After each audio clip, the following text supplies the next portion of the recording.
এর ঘটনা শুরু করতে চাই, এবং সেই ঘটনাটিও আমাদের একটি ইমেল দিয়ে, প্রতিদিনের মতো আজকেও একটা ইমেল দিয়েই শুরু করতে চাই। জানি না কেমন লাগবে, আশা করছি আপনাদের ভালোই লাগবে। পড়ছি ঘটনাটি। আমার ঘটনাটি পড়ে শোনাবেন, এটা লিখেই তিনি শুরু করেছেন তার ইমেল। তারপর লিখছেন, আসসালামু আলাইকুম রাসেল ভাই, আল্লাহ রহমতে আপনি ভালো আছেন এটাই বিশ্বাস করি। আমি নীরব আহমেদ, গ্রাম ভরতপুর, থানা বড়াই গ্রাম, জেলা নাটোর।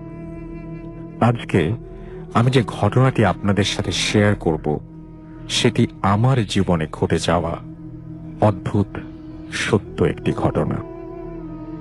ঘটনাটি ছিল 2010 সালে। তখন আমি ক্লাস 9-এ পড়ি। পড়ন্ত বিকেলে খেলার মাঠে একা একাই বসে আছি। নীরব নিস্তব্ধতার মাঝেই হঠাৎ করেই একটা কান্নার আওয়াজ আমার কানে ভেসে ওঠে। দেখলাম পাশে রাস্তা দিয়ে একটি ভ্যান গাড়ি দিয়ে কাউকে হাসপাতালে নিয়ে যাওয়া হচ্ছে। কৌতূহল বশত আমি কোনো কিছু না ভেবেই দৌড় দিয়ে হাসপাতালের গেটে যাই। সেখানে গিয়ে দেখতে পাই 15-16 বছরের একটি মেয়ে বিষ পান করেছে। আমার পাশেই তার মা কান্নাকাটি করছে। মেয়েটি বাঁচার জন্য আকাশের পানে অদ্ভুত দৃষ্টিতে চেয়ে আছে। আমি মেয়েটিকে কোলে নিয়ে দ্রুত ইমার্জেন্সির কেবিনের দিকে চলে যাই, আর ডাক্তার ডাক্তার বলে চিৎকার করতে থাকি। মেয়েটি এক দৃষ্টিতে আমার দিকে তাকিয়ে আছে। হঠাৎ করেই সবকিছু নীরব হয়ে গেল। আমার নীলাভ চোখের সামনে মেয়েটির জীবনের শেষ সূর্যটা ডুবে যেতে দেখলাম। ইতোমধ্যে কর্তব্যরত ডাক্তার এসে তাকে মৃত ঘোষণা করলেন। আমার চোখের অশ্রু আর ধরে রাখতে পারলাম না। সেদিন রাতে আর ঘুমাতে পারিনি। বারবার মেয়েটির কথা মনে পড়ছিল, আর কেন জানি মনে হচ্ছিল জীবন থেকে কোনো একটা কিছু হারিয়ে ফেলেছি। মনের গভীর ভালোবাসা থেকে মেয়েটির সেই নীলাভ চোখের চাহনি যেন আমাকে কিছু বলতে চাইছিল। মাসখানেক পর থেকেই শুরু হলো আমার জীবনের অদ্ভুত পদচারণা। সেদিন রাতে সেলফ স্টাডি শেষ করে খুব তাড়াতাড়ি ঘুমিয়ে পড়লাম। মনে হচ্ছিল আকাশ ভেঙে আমার চোখে কেউ একজন ঘুম নিয়ে এসেছে। ঘুমের মধ্যে দেখছিলাম আমার বিয়ে হচ্ছে অচেনা অজানা কোনো এক স্থানে, যেখানে চারিদিকে ফুলে ফুলে ভরা। সেখানে অনেক কিছু, অনেক নতুন নতুন মানুষ। কিন্তু অদ্ভুত হলেও সত্য যে কাউকে আমি চিনি না। আমি অবাক হলাম। এরপর দেখলাম পালকি করে একজন মেয়েকে আমার সাথে এনে বসানো হলো। মেয়েটির ঘোমটা সরিয়ে বলে উঠল, কে? আমাকে চিনতে পেরেছ? আমি দেখলাম এটি আর কেউ নয়, সেই মেয়েটি যে গত রাতে, গত 1 মাস আগে আমার কোলে মাথা রেখে মারা গিয়েছিল। আমার ঘুম ভেঙে যায়। নেহায়েত একটি স্বপ্ন ভেবে আমি উড়িয়ে দেই। কিন্তু অবিশ্বাস্য হলেও সত্য যে আমার ঘরের কোনো এক অদ্ভুত ফুলের গন্ধে ভরে গিয়েছিল। আমি যেন আর কিছু ভাবতে পারছিলাম না। এর মধ্যে আমার শরীর থেকে ঘাম ঝরতে শুরু করে। আমার চাল চলনে পরিবর্তন আসলো। পরিবারের সবাই আমাকে বলল, তুমি রাতে কার সাথে একা কথা বলো? আমি নাকি কার সাথে কথা বলি। এটাই ছিল তাদের প্রশ্ন, আমি কার সাথে কথা বলি। এভাবে প্রত্যেকটি দিন আমি তাকে স্বপ্নে দেখি যে সে আমার পাশে বসে আছে। প্রতিদিন ঘুমোতে যাবার আগে ভাবতাম, আজও কি সে আমার কাছে আসবে? এমনি কোনো একদিন সে আমাকে অনেক সুস্বাদু খাবার খেতে দেয়, যার স্বাদ গন্ধ আমাকে মুগ্ধ করে দিয়েছিল। সকালবেলা আমার মায়ের ডাকাডাকিতে ঘুম ভাঙলো। ঘুম ভেঙে যাওয়ার সাথে সাথেই গত রাতের সেই পোলাওয়ের গন্ধ আমার নাকে তীব্রভাবে লাগতে থাকে। আমি অবাক হয়ে যাই, কিন্তু এখনো স্বপ্নের ঘোর কাটেনি মনে করে উড়িয়ে দেই। মা আমার ঘর গোছাতে আসেন। এরপর মা আমাকে জিজ্ঞেস করেন আমি কাল রাতে কোথা থেকে পোলাও খেয়েছি।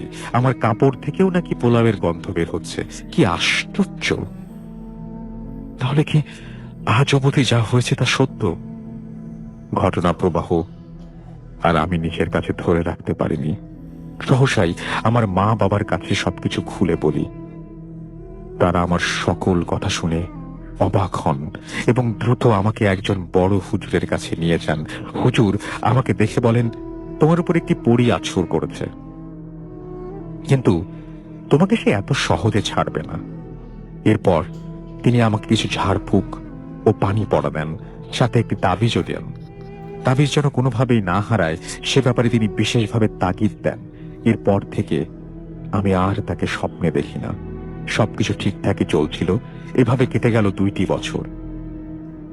এরই মধ্যে রিমি নামের একটি মেয়ের সাথে আমার বন্ধুত্ব হয়। গড়ে ওঠে ভালোবাসার সম্পর্ক। তাকে বিয়ে করব বলেই চিন্তা ভাবনা করে রেখেছিলাম। কোনো একদিন আমি মাঠে ফুটবল খেলার সময় তাবিজটি হারিয়ে যায়। অনেক খোঁজাখুঁজির পরেও আমি সেটা পাইনি। এরপর শুরু হলো আমার জীবন কিছু অনাকাঙ্ক্ষিত ঘটনা। প্রতিদিনের মতোই আমি ওই দিন রাতের খাবার খেয়ে ঘুমিয়ে পড়েছি। আর কিছু নয়, স্বপ্নে পুরনো সেই স্মৃতি আমার নিদ্রা জগতে। আমি দেখতে পেলাম সাদা কাপড় পরে সেই মেয়েটি আমার পাশে দাঁড়িয়ে আছে আর আমার দিকে অদ্ভুত ভাবে তাকিয়ে আছে। ওর চোখে মুখে অদ্ভুত মায়ার ছাপ। চোখের কোণে জমে আছে শত বছরের অভিমান। মনে হচ্ছে সে আমার উপর অনেক অভিমান নিয়ে বসে আছে। সহসা তার গাল বেয়ে অশ্রু ঝরছে। এরপর বেদনাময়ী কণ্ঠে কিছু লোমহর্ষক কথা সে আমাকে বলল, কেন এমন করলে? কেন মুছে গেল তার স্বপ্ন? সে আমার সাথে সম্পর্ক করতে চেয়েছিল এবং সে অন্য কারোর সাথে আমার সম্পর্ক হতে দেবে না। মেয়েটি এই কথাগুলো বলতে বলতে ছোট্ট ছেলেটির মতো ফুঁপিয়ে ফুঁপিয়ে কাঁদছিল, আর আমি শুধু তার দিকে অপলক দৃষ্টিতে তাকিয়েছিলাম। সহসা একটা মৃদু মলয়ের ঝাপটার শব্দে আমার ঘুম ভেঙে যায়। আমি চারিদিকে তাকিয়ে দেখি কেউ নেই সেখানে। 3টা বাজে। আমি আর কিছুই ভাবতে পারছিলাম না। আমার চারিদিকে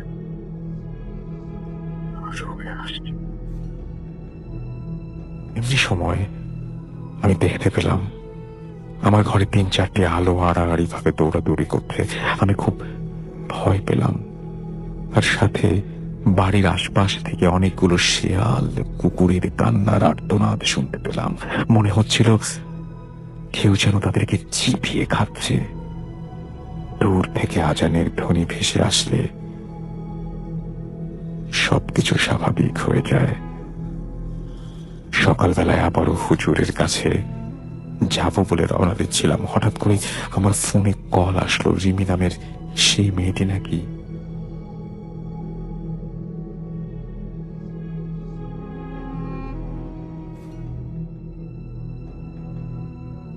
পারছিলাম না। হুজুরের কাছে গিয়ে পুনরায় সব ঘটনা খুলে বললাম। তিনি আমাকে আবারও একটি তাবিজ দেন, যা আজও আমাকে বহন করে বেড়াতে হচ্ছে। যুগের দাবিতে কেটে গেছে অনেকগুলো বছর,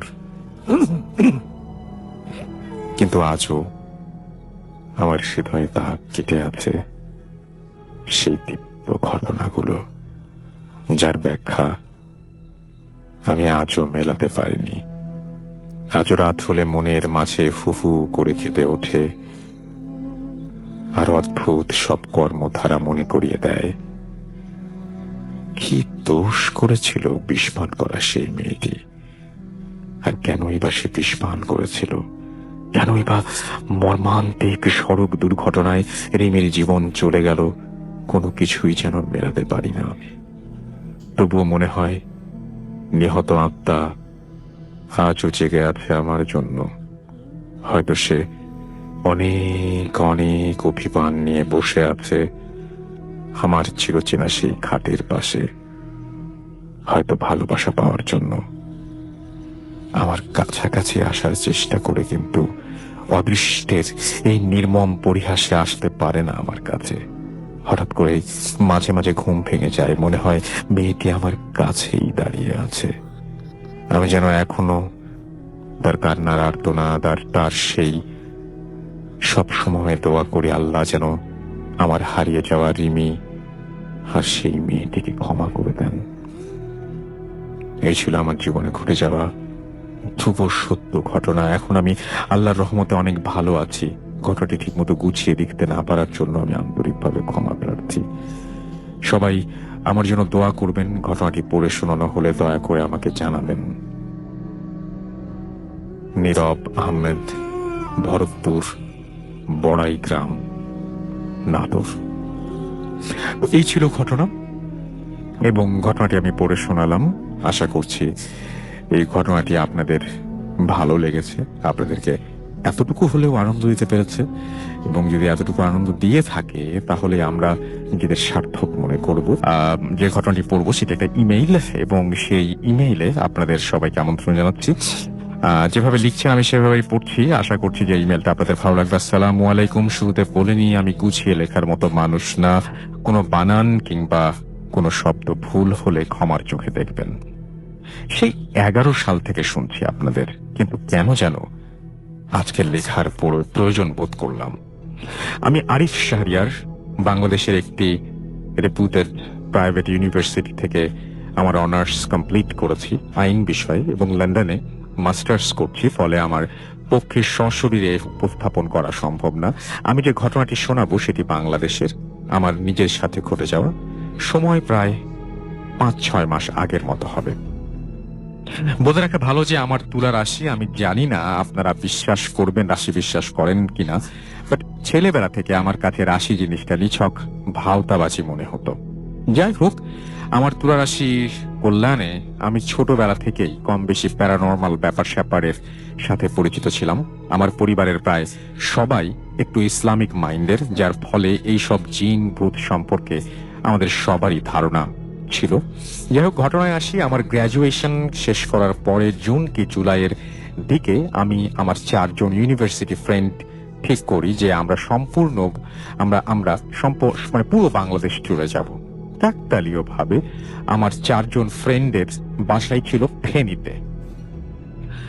তার মধ্যে একজনের নাম আশফাক।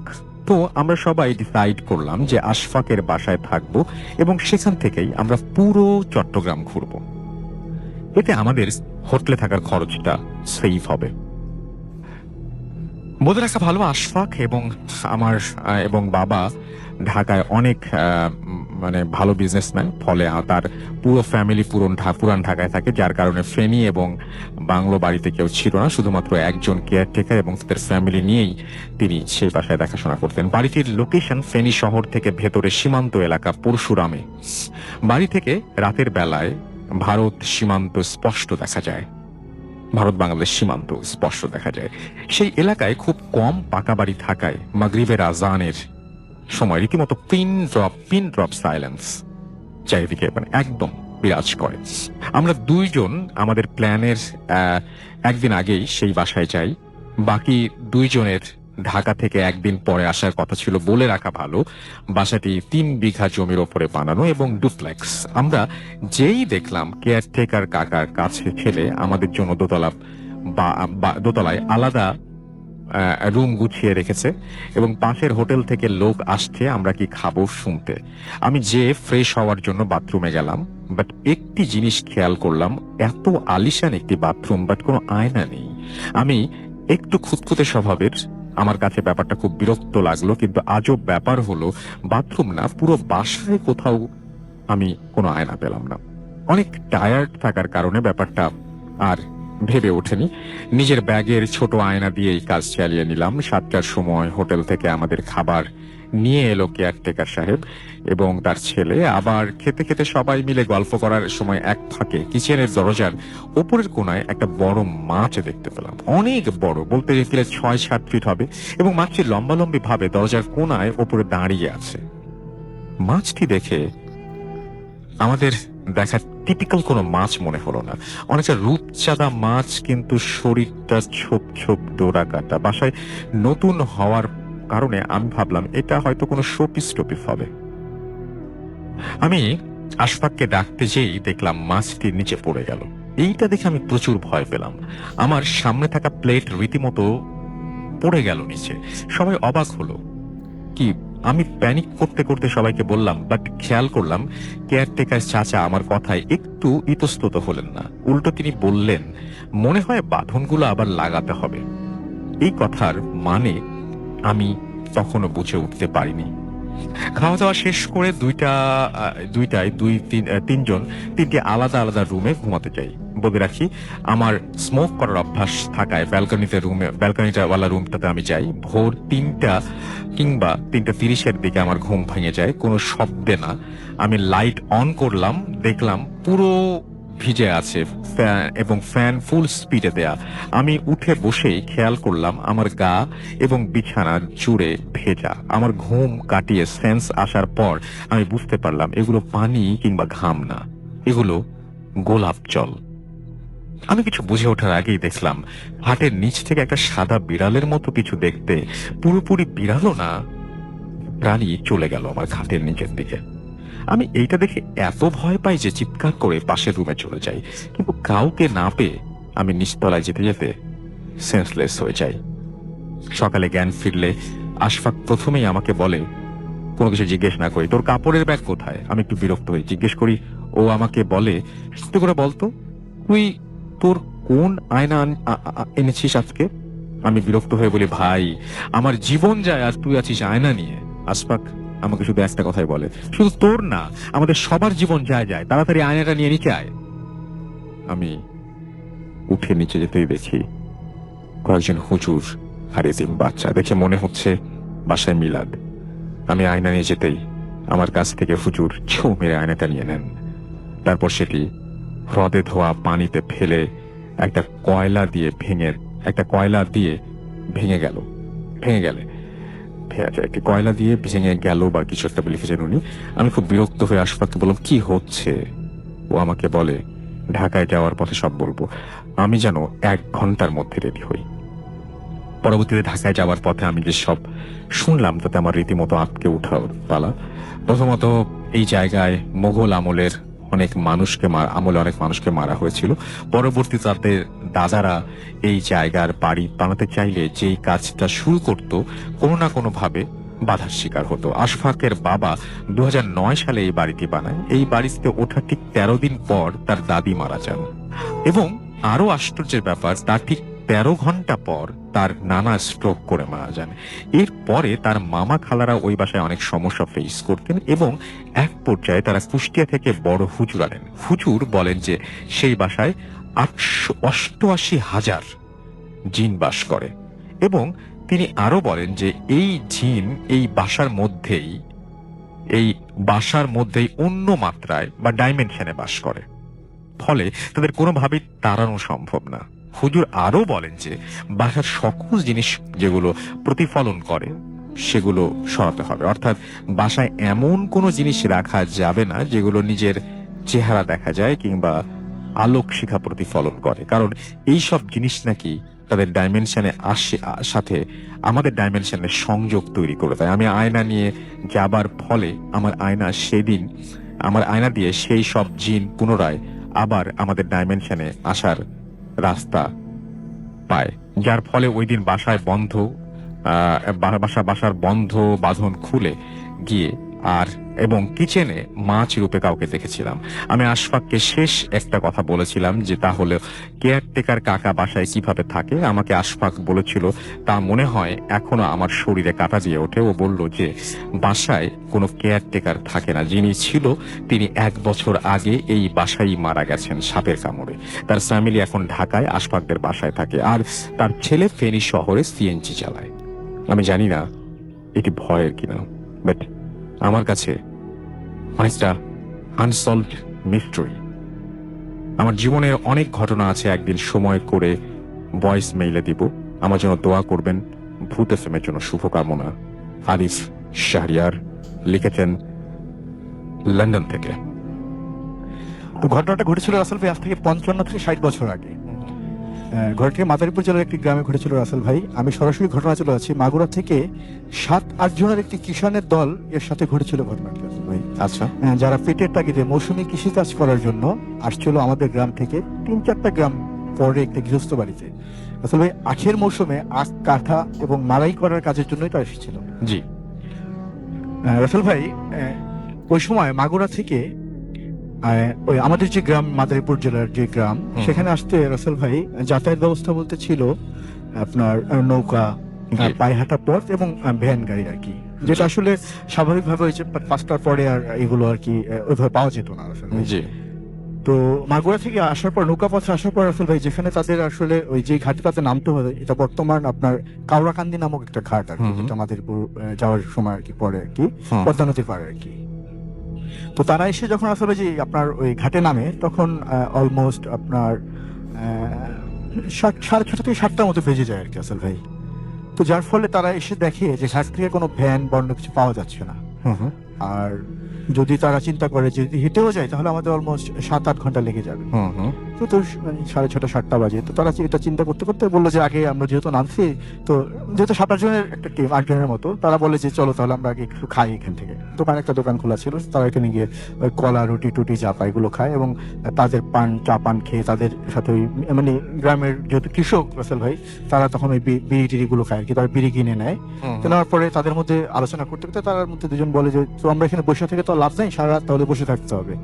আর আমরা যেহেতু আস্তে আস্তে দেরি হয়ে গেছে, আমরা টাইম মতো পৌঁছতে পারবো না গৃহস্থ বাড়িতে, তো আমাদের বকাঝকা শুনতে হবে। তো তাদের মধ্যে দুজন বলে যে তাহলে আমরা এক কাজ করি, আমরা যেহেতু রাত আর এবং আমরা 7-8 জন আছি, তো আমরা আস্তে আস্তে হাঁটতে থাকি। কিন্তু 7-8 ঘন্টার রাস্তা, আমরা সকাল সকাল তাহলে পৌঁছে যেতে পারবো ওই বাড়িতে, যে বাড়িতে যাবো। তারপর সকালে নাস্তা নাস্তা করে কাজ শুরু করলাম স্বাভাবিকভাবে। তো সেই ভাবনা রাসেল ভাই সেই অনুযায়ী তারা কাজ করে, তারা তাদের মতো হাঁটা শুরু করে আর কি। তো রাসেল ভাই তারা হাঁটতে হাঁটতে যখন আনুমানিক রাত 3:30-3:30টার মতো বাজে আর কি, এমন একটা সময় তারা ওই গ্রামের কাছাকাছি চলে যায়। মানে অলমোস্ট আমাদের গ্রামের 2-3টা গ্রাম পরেই আর কি ওই বাড়ি আর কি।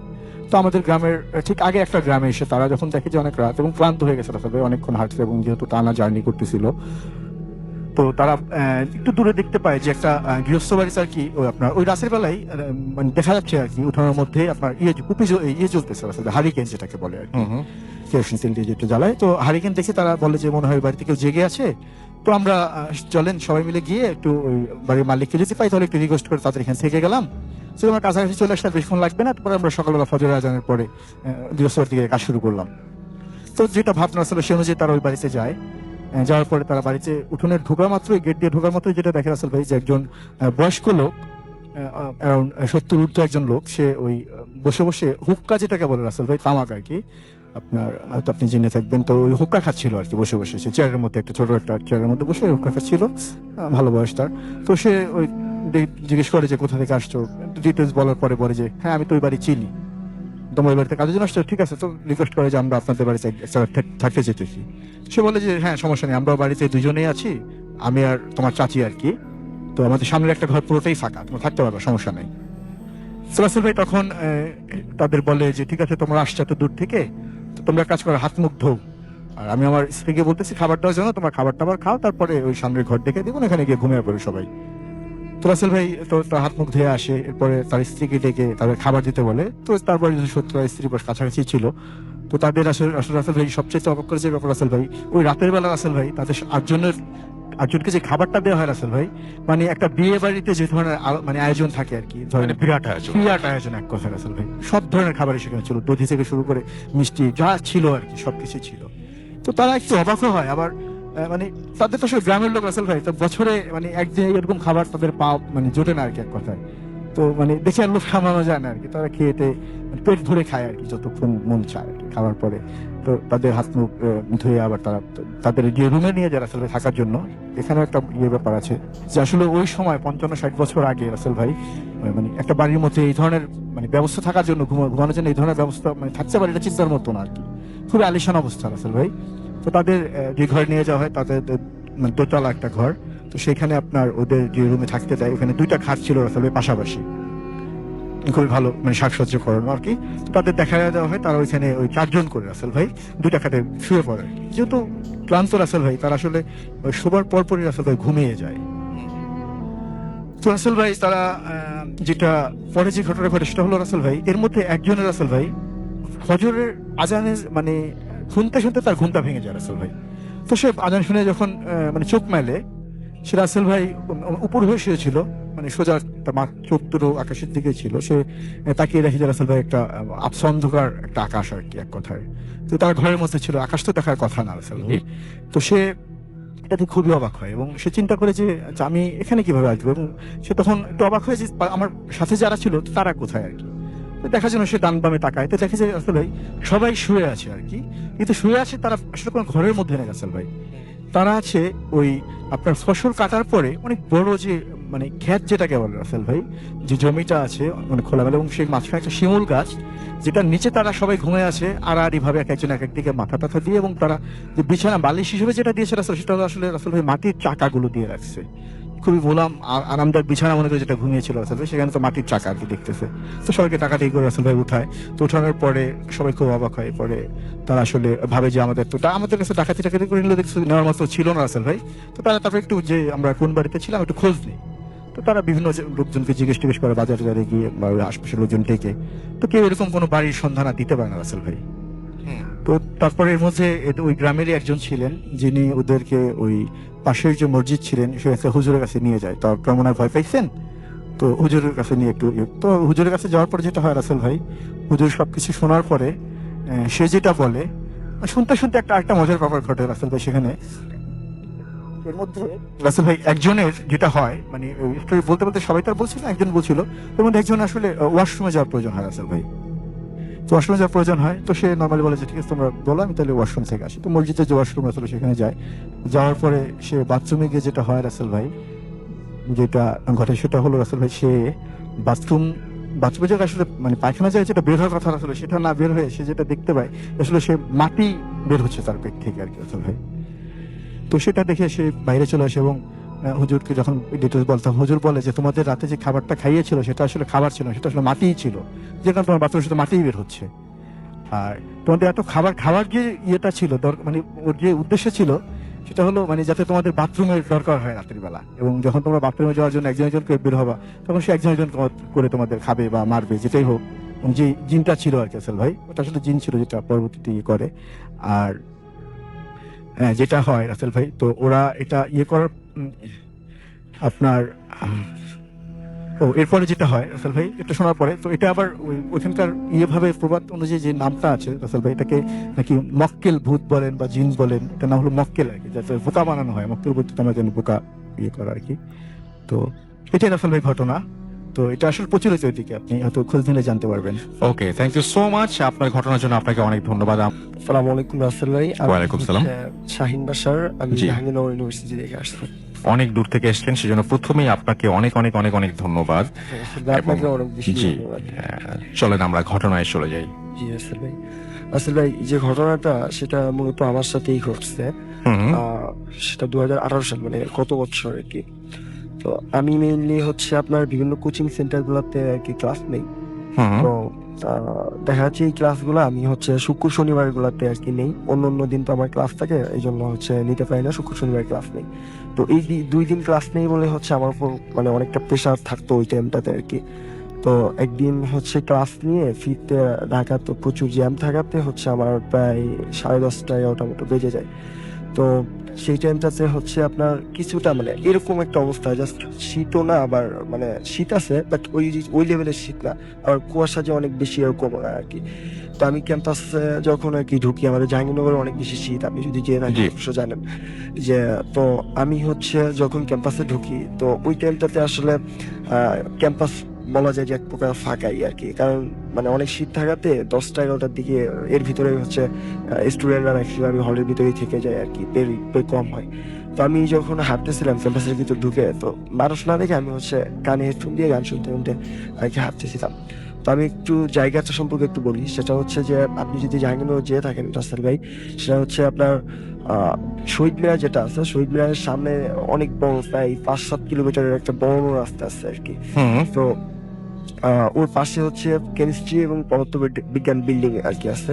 তো ওকে। পাশে হচ্ছে মানে ওইটার পাশে আপনার বঙ্গবন্ধু হলের দিকে যাওয়ার একটা রাস্তা আছে, ওই জায়গাটা হচ্ছে 3 রাস্তার একটা মোড়। জি। তো 2000 খুব সম্ভবত 2012 সালে, যেহেতু অনেক সিনিয়র আমার, আমি এক্সাক্ট বলতে পারবো না, বাট খুব সম্ভবত 2012 সালে আমাদের ক্যাম্পাসে হচ্ছে একটা অনাকাঙ্ক্ষিত ঘটনা ঘটে। আমাদের জুবাইর ভাই নামে একটা ভাই আছে, ওনাকে হচ্ছে সামহাও মানে কিছু পার্সেন্ট আর কি হত্যা করে, এবং হত্যাটা খুব নির্মম ভাবে করে আর কি। তো এটা ক্যাম্পাসে যখন আমি যখন আসছি, তখন হচ্ছে মানে হলের ফার্স্ট ইয়ারে থাকতে আর কি এই ঘটনাটা শুনছিলাম। তো যে জায়গাটাতে আর কি হত্যা করে, আমি যতটুকু জানি ওই জায়গাটাতে হচ্ছে জুবাইর ভাইয়ের একটা সারণী মতো করা হয়েছে। তো ওইখানে হচ্ছে একটা দেওয়ালে হচ্ছে আপনার জুবাইর ভাইয়ের ছবি এঁকে হচ্ছে ওই দেওয়ালটার নাম দেওয়া হয়েছে যে জুবাইর সারণী। তো ওইটা হচ্ছে 3 রাস্তার মোড়। তো আমি যখন রাসেল ভাই মানে শহীদ মিনার ক্রস করে যখন ওই মোড়টাতে যাব, তো গান শুনতেছে, আমি আমার মতো মানে ওইভাবে কোনো খেয়াল ছিল না, মানে আমি আমার মতো যাচ্ছি খুবই নর্মাল ভাবে। তো হঠাৎ করে আমার চোখটা জুবাইর ভাইয়ের চোখের উপর পড়ে, মানে জুবাইর ভাইয়ের যে ছবি অঙ্কন করা মানে ওই চোখের উপরে যে পড়ে। তো যখনই পড়ে তখনই আমার মনে করে যে কয়েক ন্যানো সেকেন্ডের ভিতরে মাথার ভিতরে কাজ করে যে হচ্ছে জুবাইর ভাইকে তো অনেক নির্মম ভাবে হত্যা করা হয় এবং জুবাইর ভাই তো বেঁচে নাই। তো আমি মানে ওইটা যখনই মনে পড়ে তখনই আমি মানে শরীরের ভিতরে একটা মানে কি বলবো যে একটা ভীত আর কি অনুভব করি। তো অনুভব করার পরে আমি সামনের দিকে আগাবো, আমার মনে হচ্ছে কি যে আশপাশ যদি কোনো একজন পার্সন থাকতো বা কোনো ছাত্রছাত্রী থাকতো, তাহলে আমার জন্য অনেক বেশি ভালো হতো, মানে আমি যেতে আমার জন্য কমফোর্ট ফিল হতো। আর জুবাইর সারণী থেকে যে সিএসি আমাদের যে বিল্ডিংটা আছে, ওই বিল্ডিং এর ভিতরে জাস্ট হচ্ছে একটু মনে করেন যে আপনার ঘিঞ্জি টাইপ বলতে আপনার অন্ধকার মতো জায়গা। তো ওই জায়গাটা পাস করতে আমার খুবই মানে আর কি ভয় লাগতেছিল ওই টাইমটাতে এসেছি। তো যখন ভয় লাগতেছে আমি তখন হচ্ছে এদিক সেদিক তাকাচ্ছি, তো আমি যেটা দেখলাম ডান সাইডে তাকায় দেখি পুরা রাস্তা জুড়ে হচ্ছে কোনো পার্সন নাই, এবং সামনের দিকে তাকাচ্ছি তাও কোনো পার্সন নাই, আবার হলের দিকে তাকাই সেদিকেও কোনো পার্সন নাই। তো আমার খুবই ভয় লাগতেছিল ওই টাইমটাতে যে আসলে সামনে একটা অন্ধকার জায়গা পাস করতে হবে, পাশে জুবাইর চোখের দিকে আমার চোখ পড়ে গেছে, তো ভয় লাগতেছিল। তো আমি ওখানে দাঁড়ায় আছি, জাস্ট ওয়েট করতেছি যে সামন যদি আসে তাহলে আমি তার সাথে যাব। তো এমন অবস্থায় হচ্ছে মানে সত্যি কথা বলতে বিশ্বাস করেন রাসেল ভাই, যে একটা বিকট একটা কর্কশ একটা আওয়াজ শুনি আমি। তো কর্কশ আওয়াজটা শোনার পরে মানে আমার পিছনে একদম আমার পিছনে আমি কর্কশ আওয়াজটা শোনার পরে হচ্ছে আমি পিছনের দিকে যখন তাকাই আমি যেটা দেখি রাসেল ভাই, মানে নর্মালি আমাদের যে কুরবানির টাইমে যে গরুগুলা কুরবানি দেওয়া হয় অনেক স্বাস্থ্য থাকে, মানে অনেক বড় সড়ো আর কি গরু। তো ওই টাইপের একটা কুকুর, আপনার পুরা কালো একটা কুকুর একদম খুব আমার পিছনে আর কি ছিল, মানে একদম আমার পিছনে ওই রকম একটা আমি কুকুর দেখলাম, অনেক বড় একটা কুকুর, যেটাকে আমি নর্মাল কুকুর বললে আর কি আসলে ভুল হবে। নর্মাল কুকুর থেকে অনেক বড় একটা কুকুর আমি দেখলাম, এবং আমি মানে তাকাতেই তার মানে কুকুরটার চোখের দিকে আমার চোখ পড়ে গেল আর কি। কুকুরটার চোখ গুলাও মনে করেন যে আপনার খুব বিধ্বস্ত ভাবে আর কি কালো ছিল। তো আমি তখন পুরা হিংসিত হয়ে গেছি, একদম পুরা হিংসিত, যে আমি ওইখান থেকে যে এক স্টেপ সামনে আগাবো এরকম মানে শক্তি আমি পাচ্ছিলাম না। তো জুবাইর ভাই, আমি আপনাকে বলে রাখি সেটা হচ্ছে যে আমি কোরআনের হাফেজ, আমি হচ্ছে যে মুখ ফুটায় কোরআন তেলাওয়াত করবো এমনটাও হচ্ছে মনে করেন যে আমার শক্তি পাচ্ছিলাম না আমি ওই টাইমটাতে। এবং আমি মানে ওই কুকুরটা থেকে যে আমি মানে সামনের দিকে মানে মুখটা ফিরাই নিবো এমনটাও আমি পাইতেছিলাম একটা অবস্থা। তো আমি ভিতরে আয়াতুল কুরসি পড়া শুরু করে হচ্ছে আমি মুখটা ঘুরাই নিয়ে আমি আমার হলের দিকে তাকাই আছি, ওইখান থেকে যে স্টেপ নিব এমন সাহসটাও আমি পাচ্ছিলাম না। তো মানে প্রায় 10-15 সেকেন্ড পরে আমার হল থেকে, মানে আমার হলটা একদম সোজা, আমার হল থেকে আমি এক ভাইকে হচ্ছে আপনার সাইকেল করে আর কি বের হতে দেখছি। আর যখনই আমি ভাইকে দেখছি তখনই আমার ভিতরে আমার একটা সাহস পেলাম, পেয়ে হচ্ছে আমি মনে করেন একটা দৌড় দিয়ে আমি হচ্ছে ভাই আমার মানে সোজা আসতেছিল, ভাইকে যে আর কি জড়ায় ধরছি। তো ধরার পরে ভাই সাইকেলে এক প্রকার পড়ে যাওয়ার মতো অবস্থা। ভাই হচ্ছে আমার 1 বছরের সিনিয়র ছিল, আলামিন ভাই, জাহাঙ্গীরনগরের বুটানিতে পড়ে। তো ভাইকে যখনই আমি জড়ায় ধরছি তখন হচ্ছে আপনার ভাই বলছে, আরে শাহিন কিসে কিসে, মানে বলো আমাকে কিসে।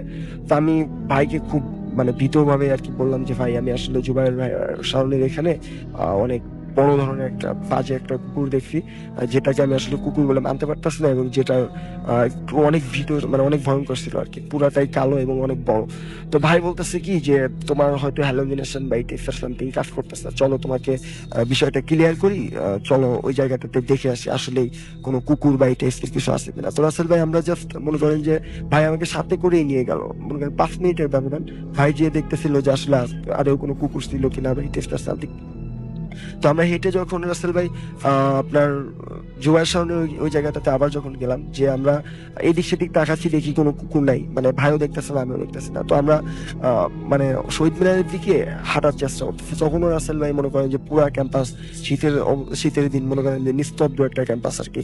তো আমরা দুইজন যখন আলামিন ভাই আর আমি যখন হাঁটতেছি, এমন সময় বিশ্বাস করেন রাসেল ভাই আমার সামনে দিয়ে ঠিক ওই যে বড় টাইপের আর কি মানে পুরা কি গরুর মতো যে কুকুরটা আমি দেখলাম, ওই কুকুরটা আমার সামনে দিয়ে এগেইন ছুটে গেল এবং খুব দ্রুত মানে বেগে ছুটে গেল আর কি রাসেল ভাই। তো আমি তখনই মনে করেন এক প্রকার চিৎকার দিয়ে বাইরে বললাম যে ভাই আপনি দেখছেন কি, এই যে মাত্র আর কি কুকুরটা গেল। তো ভাই বলতেছে কই না তো, আমি তো কিছু দেখলাম না। তো আমি ভাইকে বললাম না ভাই আমি দেখছি, আমি 100% শিওর ভাই, আমি আপনার মানে আমি বুকে হাত দিয়ে বলতে পারি যে ভাই এরকম আমার সামনে দিয়ে ওই কুকুরটাই গেছে আবার। তো ভাই বলতেছে আসলে শাহিন মানে চলো এখানে বেশিক্ষণ থাকা ঠিক হবে না, আমরা হলের দিকে যাই। তো ভাই আমাকে সাথে করে হলের দিকে নিয়ে গেছিল এবং পরবর্তীতে ওই ভাই থেকেই হচ্ছে আমাদের যে হলের যে ইমাম সাহেব আছেন, ইমাম সাহেবের কাছে নিয়ে আমাকে আর কি ঝাড়ফুঁক করেছিল। তারপরেও রাসেল ভাই ওটার জন্য আমার গায়ে জ্বর বা এটা সেটা মানে খুব ভয় পেয়েছিলাম আর কি। তো এখনো পর্যন্ত ওই জায়গাটা আমার কাছে খুব ভয়ঙ্করই লাগে আর কি। ওকে, থ্যাংক ইউ সো মাচ আপনার ঘটনার জন্য। আপনাকে আবারও ধন্যবাদ, অনেক অনেক ধন্যবাদ। এবং আমরা এখন যেটা করব, সরাসরি আমাদের আবারও প্রথম অতিথির কাছে ফিরে যাব, তার দ্বিতীয় একটা ঘটনা তার কাছ থেকে শুনে আসবো। আশা করছি যে এই ঘটনাটিও আপনাদের ভালো লাগবে। চলুন শুনে আসি দ্বিতীয় ঘটনাটি। আপনার নামটা প্লিজ একটু বলবেন, কোথা থেকে এসেছেন সেটা বলবেন, তারপরে আপনার ঘটনায় যাব আমরা। ওকে, জি ধন্যবাদ রাসেল ভাই আমাকে আবার সুযোগ করে দেওয়ার জন্য। আমি মোহাম্মদ রবিউল ইসলাম, এসেছি ঢাকা মিরপুর থেকে। তো রাসেল ভাই আমি এটাকে আমার ভাগ্নির সাথে মেজো ভাগ্নির সাথে ঘটনাটা। জি ঠিক আছে রাসেল ভাই, তো আমি সরাসরি ঘটনা চলে যাচ্ছি। তো রাসেল ভাই আমি এখন যে ঘটনা শেয়ার করব এটা আমার বড় আপার যে মেজো মেয়ে, ওর সাথে ঘটে যাওয়া একটা ঘটনা রাসেল ভাই। জি। ওর বয়স যখন 5 থেকে 6 বছর হবে তখন আসলে ঘটনাটা শুরু আর কি, এবং এখন পর্যন্ত মোটামুটি চলমান বলতে পারেন ঘটনাটা। তো রাসেল ভাই আমার নানা বাড়ি মাদারীপুরে, আপনি জানেন যেহেতু। তো মাদারীপুর জেলার আঙ্গুরকাটা নামক গ্রামে হলো আমার নানা বাড়ি। তো আমার ছোট মামার বিয়ের জন্য আমরা 2009 কি বা 10 আর কি রাসেল ভাই, আমার এক্স্যাক্টলি খেয়াল নেই। তো আমরা সব পরিবারের সবাই আর কি যাই, আমার ছোট মামার বিয়ে। তো আমার ভাগ্নি সবাই যায় আর কি সাথে। তো রাসেল ভাই যেহেতু বিয়ে বাড়ি রাসেল ভাই, তো একটা আনন্দ ইয়ে আর কি, আনন্দ বিয়ের আগের দিন মানে বলতে পারেন যে শুরু এবং শেষের 7-8 দিন মোটামুটি খুবই জাঁকজমক থাকে আর কি মোটামুটি। জি। তো যেহেতু সবাই যাই আমরা, আরো কাজিন টাজিন সবাই আছে। তো রাসেল ভাই বিয়ের ঠিক আগের দিন আমার নানা বাড়ির ঠিক সামনে একটা বট গাছ আছে রাসেল ভাই, যেটা কত বছর বয়স হবে, 110 বছর হতে পারে আর বেশি হতে পারে রাসেল ভাই। ঠিক ওইটা সামনে আসলে একটা পুকুর রাসেল ভাই, যেখানে ওই গ্রামের সবাই গোসল টোসল করে আর কি। পাশে আবার নদী আছে রাসেল ভাই, পদ্মা নদী আছে। তো আমি আসলে আমার যে কাজিনরা ছিল সমবয়সী, তারা সবাই মিলে আমরা চলে যাই আসলে নদীতে গোসল করার জন্য, এবং বাড়ির যে মহিলারা ছিল তারা সবাই আর কি ওই পুকুরে গোসল করার জন্য যায় আর কি। দুপুরে ঠিক 8টা ধরেন ভর দুপুর বেলা যেটাকে বলে রাসেল ভাই, অ্যারাউন্ড 12:30 থেকে 1টার মতো আর কি। তো আমার ওই যে ছোট ভাগ্নি ওরাও যায়, মেজো ভাগ্নি, আমার বড় ভাগ্নি, দুইটা ভাগ্নি ছিল তখন। তো ওরা ওদেরও নিয়ে যায়। তো আমার আম্মা যায়, আমার খালামণিরা যায় সবাই গোসল টোসল করার জন্য। তো যাওয়ার পরে রাসেল যেটা হয়, মানে আমার আম্মা সবাই মাঝামাঝি একটা পুকুরের মধ্যে নেমে গোসল করতেছিল, আর আমার ওই যে ভাগ্নিটা ছিল মেজো, ও হলো ঠিক পুকুরের কর্নার রাসেল ভাই, 2 হাত পা সামনের দিকে ছড়ায় দিয়ে বসে বসে পানিতে খেলতেছিল। ছোট বাচ্চা যেহেতু, আর শহরের বাচ্চা, তো পানি পেয়ে খুবই আর কি আনন্দিত আর কি। সে খেলতে ছিল, আস্তে আস্তে সে মানে শুয়ে আর কি, শুয়ে যেটাকে বলে ঘাপ, শুয়ে আর কি সে পানির মধ্যে পা গুলো নাড়াচাড়া করতেছিল। তো পাশেই আর কি ঘাটে ওই পারে আমার বড় ভাই এবং আমার তাদের যে আমার বড় ভাই এবং তার যে সমবয়সী কাজিন যারা ছিল তারা গল্প করতেছিল, আর খালামণিরা আমার গোসল করতেছিল। তো একটা পর্যায়ে রাসেল ভাই আম্মা যেটা খেয়াল করে যে আমার ভাগ্নি ওই পানির মধ্যে তার পা মানে ছটফট করতেছে, মানে ঝাঁপাচ্ছে আর কি এক কথা যেটা, আর হাত দিয়ে করতেছে, মনে হচ্ছে সে পানির মধ্যে ডুবে যাচ্ছে। কিন্তু রাসেল ভাই তার মুখে আবার হাসি, মানে সে মনে হচ্ছে খেলতেছে। তাকে মানে এইরকম মানে অ্যারাউন্ড 5 মিনিটের মধ্যে দুইবার যখন ফলো করে রাসেল ভাই, তখন আসলে আমার আম্মা বুঝতে পারে, মনে হয় যে মানে একটু অস্বাভাবিক মনে হয় আমার আম্মার কাছে। সে তাকে মনে হচ্ছিল আস্তে আস্তে পানির মধ্যে নিয়ে যাচ্ছে। তখন আমার আম্মা যখন বুঝতে পারে রাসেল ভাই, তখন আমার আম্মা চিৎকার দেওয়ার পরে আমার যে বড় ভাই পাশে দাঁড়ানো ছিল, সে মানে দৌড়ে গিয়ে ওকে ওঠানোর জন্য, টেনে ওঠানোর জন্য ট্রাই করে রাসেল ভাই। তো 5-6 বছরের একটা বাচ্চা, আসলে খুব স্বাস্থ্য খুবই কম ওর। তো বড় জোর মনে হয় যে 12-15 কেজি ওজন হতে পারে রাসেল ভাই, সর্বোচ্চ আর কি। তো আমার ভাইয়া তো মানে ওকে উঁচু করতে পারতেছিল না রাসেল ভাই, আর ওর মুখগুলো বাঁকা হয়ে মানে মানে ডান দিক বাম দিক বাঁকা হয়ে যাচ্ছিল, কোনো কথা বলতেছিল না, এবং ওর সাদা শরীর একদম ঠান্ডা। তো নর্মালি চিন্তা করলে হয়তো পানি তত ছিল এই জন্য ঠান্ডা হইতে পারে, কিন্তু ওই বাঁকা মুখ টুক বাঁকা হয়ে যাচ্ছে, এবং ওর দৃষ্টিটা ছিল রাসেল ভাই মানে একটা দিকে আকাশের দিকে, মানে দৃষ্টি ছিল একটা, এবং ওর কোনো কথা বলতেছিল না, মানে কোনো কিছু কোনো সাউন্ড করতেছিল না, আর শুধু মুখে মনে হচ্ছে বাঁকা হচ্ছে কিন্তু মুখে হাসি আছে।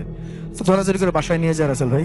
এরপরে আমার যে বড় খালু ছিলেন ওইখানে, উনি আল্লাহ একজন লোক, নামাজ 5 ওয়াক্ত নামাজ পড়ে, সে একটু ঝাড়ফুঁক করে, এরপরে মোটামুটি স্বাভাবিক হয় রাসেল ভাই।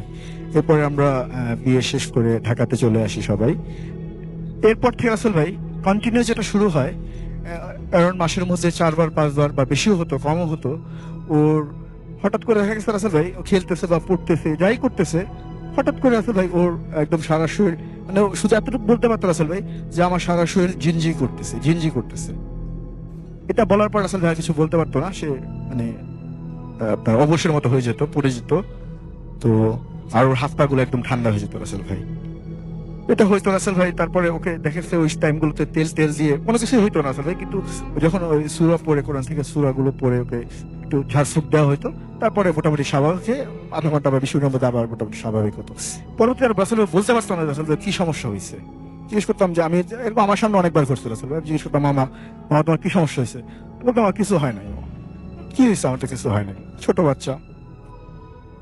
তো এটা চলতে থাকে রাসেল ভাই। তো একটা পর্যায়ে রাসেল ভাই তার মোটামুটি 7-8 মাস, প্রথম 1 বছর রাসেল ভাই সত্যি কথা বলতে কি আমরা বিভিন্ন ডক্টরের কাছে নিয়ে যাই এবং সব ধরনের টেস্ট গুলোই করা হয় রাসেল ভাই। তা আসলে ওর কোনো রোগ আইডেন্টিফাই করতে পারে না কোনো ডক্টরই, বা রিপোর্টেও কোনো মানে সব রিপোর্ট গুলোই নর্মাল থাকে। আচ্ছা, তো তখন আসলে এগুলো পাশাপাশি লোকজন শুনতে শুনতে একজন পরে বলে যে আসলে এই ঘটনা ওর ব্যাপারটা আসলে তো মনে হয় ডক্টরের কোনো চিকিৎসা নাই, তো মনে হয় ওকে আসলে কোনো কবির হাসপাতালে দেখালে ভালো হবে। ওটা শোনার পর রাসেল ভাই আমার আম্মা খোঁজ খবর নিতে থাকে, আব্বা আম্মা।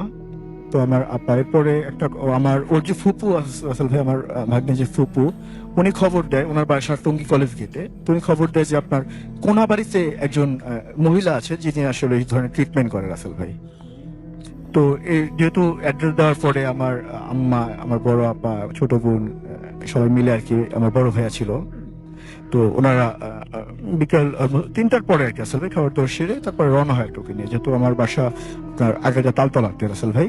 তো যাওয়ার যেতে যেতে তাদের গাজীপুর চৌরাস্তা পার হওয়ার পর রাসেল ভাই বাসে ছিল রাসেল, হঠাৎ করে মানে মানে বৃষ্টি হওয়ার কোনো সম্ভাবনা বা ঝড় হওয়ার কোনো সম্ভাবনা ছিল না রাসেল ভাই, যেহেতু স্বাভাবিক দিকে রওনা হয়। তো হঠাৎ করে গাজীপুর পার হওয়ার পরে রাসেল ভাই মানে প্রচন্ড ঝড় শুরু হয় রাসেল ভাই, এবং গাড়িটা ছোটখাটো একটা অ্যাক্সিডেন্ট করে, যে কারণে মানে কোনো কারণে আর ওই ওনাকে দেখানো হয়নি রাসেল ভাই, ব্যাক করে চলে আসতে হয়। তো আসার পর রাসেল ভাই এরকমই চলতে থাকে রাসেল ভাই, মাঝে মাঝে এরকম হয়। তো এরপরে আবার আমাদের ওই তালতলা মোল্লাপাড়ার একজন মুচি ছিলেন রাসেল ভাই, যার বয়স অনেক আগে, হ্যাঁ মানে অনেক পুরোনো মুশি না উনি? হ্যাঁ খুব বেশি বয়স না রাসেল ভাই, 35-40 বছর বয়স। 7-8 বছরের বললেন আপনি? হ্যাঁ, পুরনো, 8-9 বছরের। 8-9 বছরের পুরনো, হ্যাঁ। তো তখন ওনার বয়স অ্যারাউন্ড 35 থেকে বা 40 বছরের মধ্যে হবে আর কি, মোটামুটি মানে একদম বয়স তো না, ইয়ংই বলতে পারেন, ভালো স্বাস্থ্য। তো তাকে দেখানো হয় রাসেল ভাই। তো সে বলে যে আপনি ঠিক আছে মঙ্গলবারে আসুন।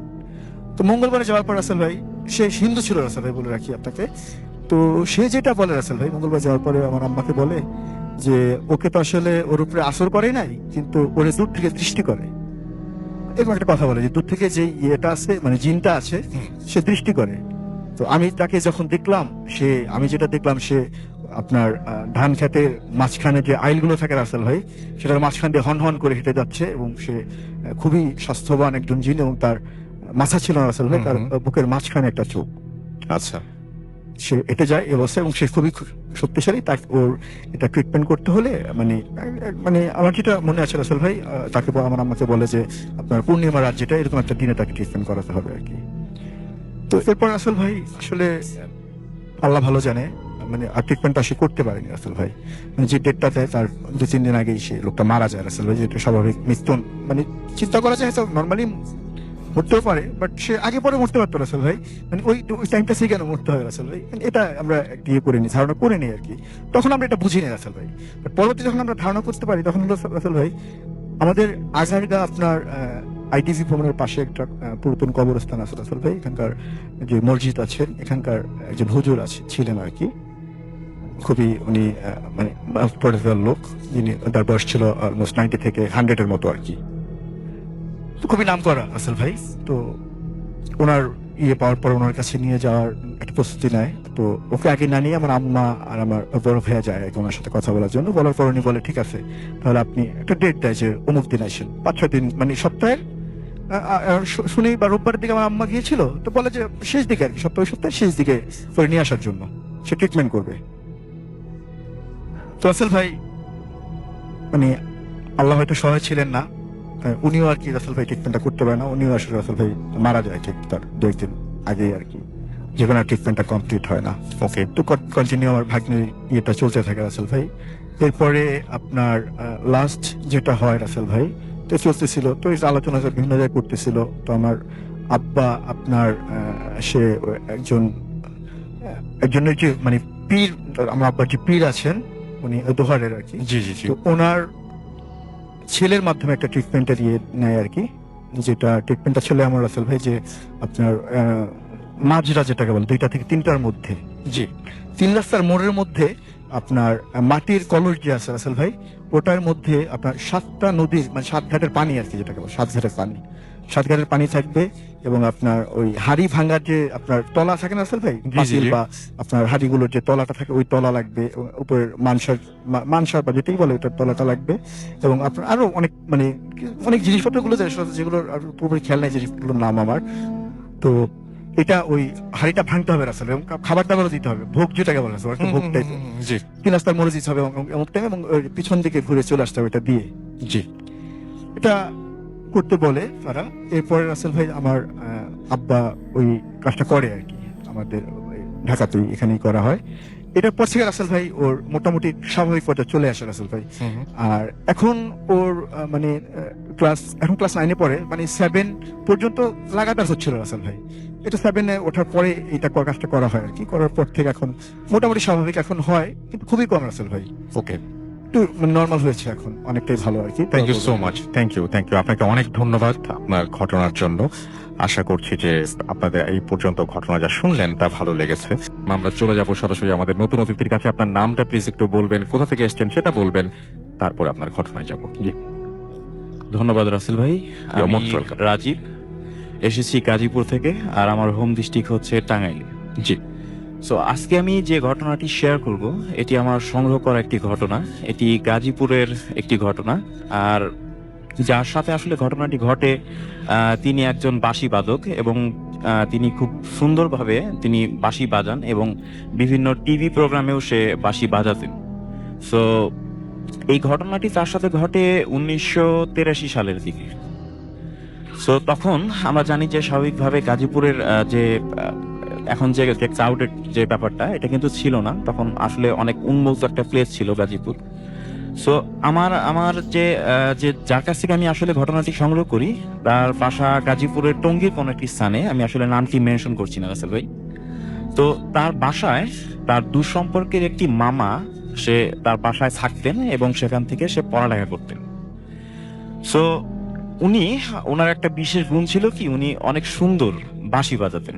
জি যে অনেক অনেক সুন্দর বাঁশি বাজাতেন, এবং সে দিনের বেলায় আসলে বাঁশিটা বাজাতেন না, সে বাঁশি বাজাতেন রাতের বেলায়। এবং যখন সে বাঁশি বাজাতেন, সে একটি নীরব কোনো একটা স্থান সে আসলে বেছে নিতেন, যেমন হাওরের পার বা বিলের পার।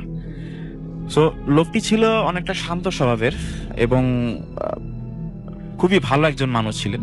জি। সো সে সে সেখানে থাকে, তাদের বাসায় থাকে সে বেশ কয়েক বছর। সো তারপর সে হঠাৎ করে একদিন সে বিয়ে করে ফেলে। জি।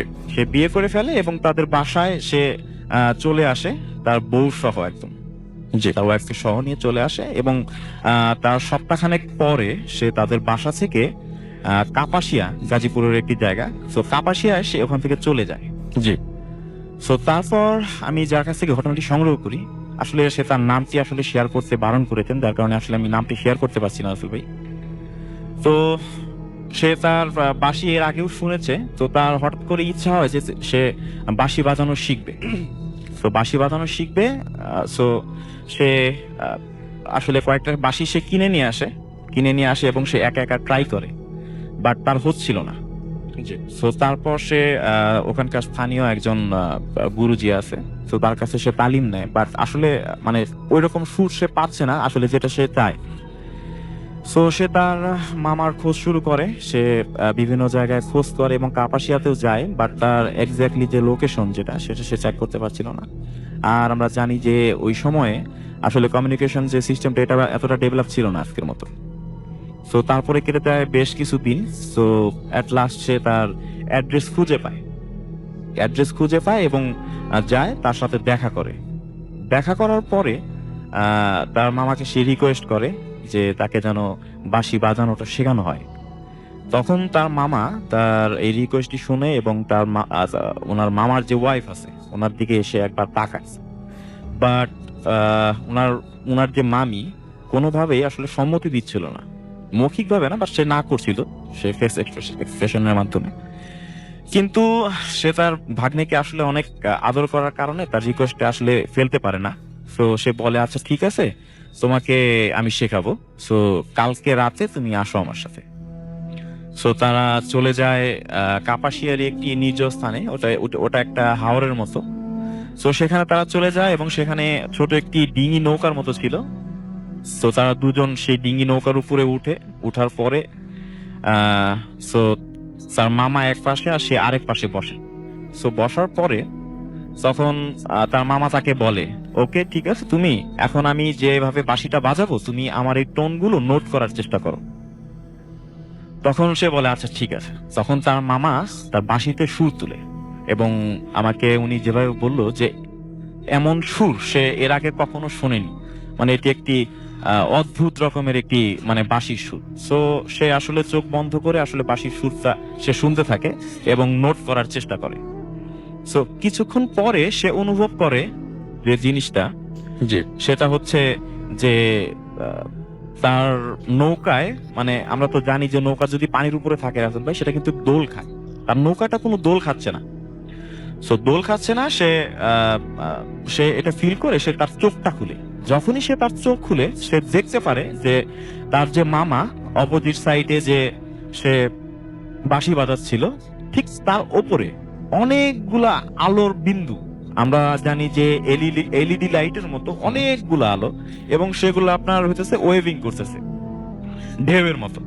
সো যখন সে এই জিনিসটা দেখার পর সে তার উপরের দিকে তাকায়, তার মাথার উপরে তাকায় এবং দেখে সেম জিনিসটা তার মাথার উপরে, এবং সে প্রচন্ড ভয় পাওয়ার পরে সে একটা চিৎকার দেয় ওখানে। সো সে যখন ওখানে চিৎকার দেয়, সো সাথে সাথে ওই লাইটগুলো সবগুলো আকাশের দিকে উড়ে যেতে থাকে এবং তারা যে নৌকাটার উপরে আসলে বসেছিল সে নৌকাটা সজোরে পড়ে যায় পানির মধ্যে। এবং সে আমি যার কাছ থেকে ঘটনাটি সংগ্রহ করেছি, সে মাথায় আঘাত পায়, নৌকার যে সাইড আছে সেখানে তার মাথায় বাড়ি লাগে এবং সে আঘাত পায়। তো তারপর তার যে মামা আছে, তার মামা সজোরে বলে উঠে যে তোমাদের অনেকবার আমি বলেছিলাম যে আমার সাথে যদি কেউ আসে এভাবে কখনো তোমরা সামনে আসবে না আর এভাবে তোমরা ডিস্টার্ব করবে না। তো তারপরেও তোমরা শুনলে না। তো সে অনেকটা মানে রাগান্বিত ভাবে সে কথা বলে। তো তারপর তারা চলে যায় বাসায়। তারপর চলে যাওয়ার পর তার ভাগ্নেকে সে বলে যে আজকে যে ঘটনাটা ঘটলো এটা তুমি আসলে কারোর সাথে শেয়ার করো না, আর আমার কাছ থেকে শেখার দরকার নাই, তুমি ভয় পাবা। তো তুমি বেটার তুমি অন্য কারো কাছ থেকে তুমি বাঁশি বাজানো শেখাটা কমপ্লিট করো। হুম। কিন্তু আমি যার কথা বলছি যে উনি নাসরবান্দা ছিলেন, উনি বললেন যে না, যাই হোক আমি এটা দেখে ছাড়বো, আর আপনার কাছ থেকে আমি শিখবো। তো তারপর মানে উনি কোনোভাবেই তাকে ছাড়লেন না। তারপরে তার মামা তাকে বলে যে আচ্ছা ঠিক আছে, তুমি তুমি আগে সুস্থ হও, তারপর এটা দেখা যাবে। সো তারপরে 2 দিন পার হয়। 2 দিন পার হওয়ার পরে তারা বলে যে ঠিক আছে, ওই দিন যখন এই ঘটনাটা ঘটছে ওই পানির উপরে নৌকার মধ্যে, সো আমরা ওদিকে আর যাবো না, আমরা ডাঙায় কোথাও আজকে প্র্যাকটিস করব। সো তারপর তারা চলে যায় আর একটি মানে শুকনা জায়গা, একটি মাঠের মতো, খোলা মাঠের মতো, সেখানে আপনার মানে খুব ওই যে বালির মতো আর কি, মানে তার পাশে ঘাস, বাট ওই জায়গাটা বালির মতো, বাট আপনার একটু শুকনা টাইপের, অনেক সুন্দর একটা জায়গা, কার্পেটের মতো। তো সেখানে তারা বসার পরে তার মামা আবার বাঁশিতে সুর তুলে।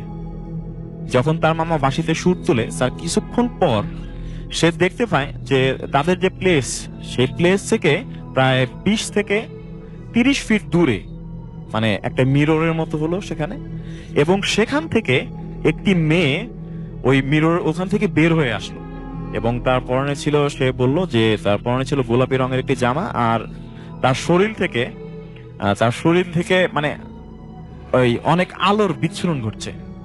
তো এর মধ্যে একটা অবাক করা একটা জিনিস ঘটে, সেটা হচ্ছে সে বলল যে মেয়েটি ওখান থেকে বের হয়ে আসলো, হ্যাঁ, সেই মেয়েটির চেহারার সাথে তার মামার যে ওয়াইফ, তার চেহারার অনেকটাই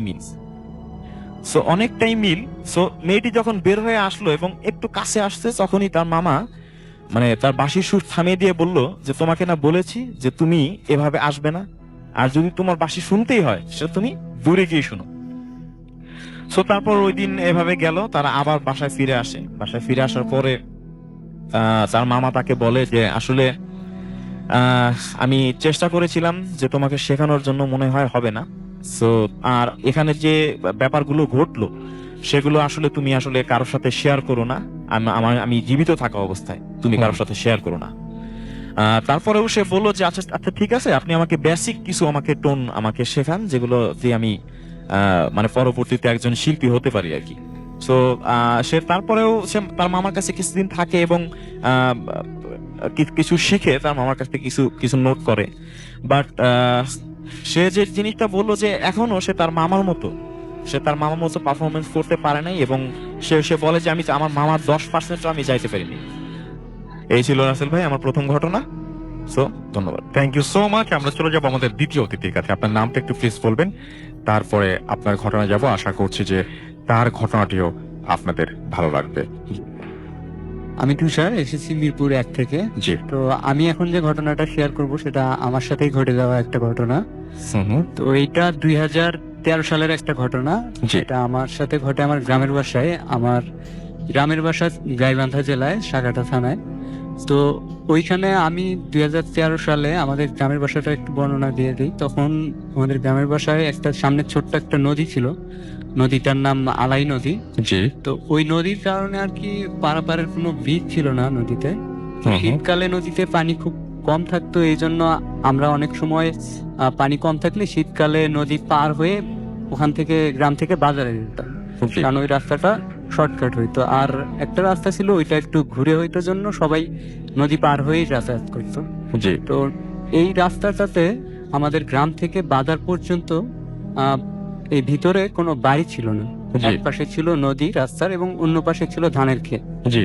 তো এবং বাজার এবং আমাদের বাড়ির মাঝামাঝি অবস্থায় একটা অনেক পুরাতন একটা কবরস্থান ছিল, যেটা মোল্লেভিটা নামে পরিচিত, অনেকেই চিনবেন আমাদের এলাকার।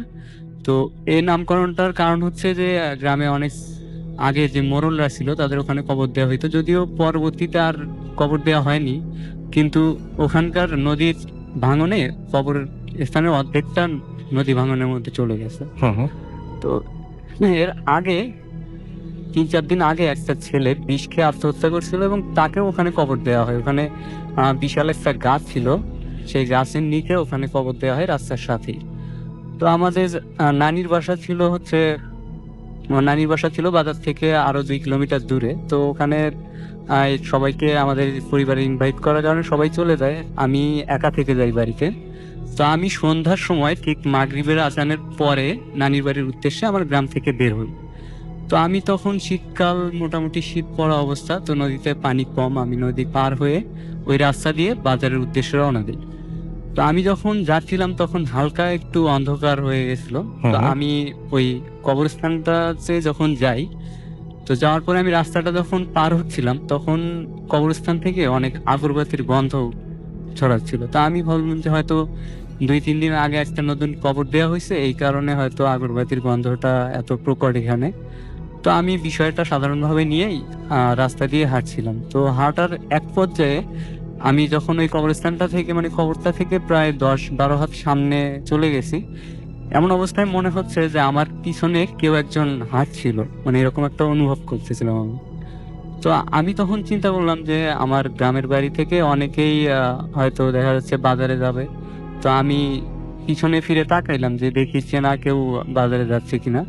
তো আমি যখন পিছনের দিকে তাকাই তখন যেহেতু হালকা অন্ধকার ছিল, তার মধ্যে দেখতে পাচ্ছিলাম যে 4 জন লোক একটা লাশ বহনকারী যে খাটিয়াটা থাকে কাঠের, সেই খাটিয়াটা নিয়ে আমার পিছনে হাঁটতেছিল। তো আমি তখন চিন্তা করলাম যে আসলে যদি কেউ মারা যায় গ্রামে তাহলে তো আমার জানার কথা, কিন্তু আমি তো এটা মানে জানি না। এবং সবচেয়ে অবাক করার বিষয় যে তারা লাশটা নিয়ে কবরস্থানটা পার হয়ে চলে আসতেছে। তারপরে আমি ভাবলাম যে আমি যখন কবরস্থানটা পার হয়ে আসি তখন তো ওখানে কোনো নতুন কবর খোঁড়া দেখিনি। তো আমি একটু সামনের দিকে যখন হাঁটতেছিলাম তখন দেখলাম যে তারা অলরেডি কবরস্থানটা পার হয়ে আমার অনেকটা কাছে চলে আসছে। তো কাছে চলে আসার পরে এমন একটা অবস্থা হয় যে তারা আমার গায়ের উপর দিয়ে লাশটা নিয়ে যাবে, এরকম একটা পরিস্থিতি হয়। তো আমি রাস্তার পাশে দাঁড়াই।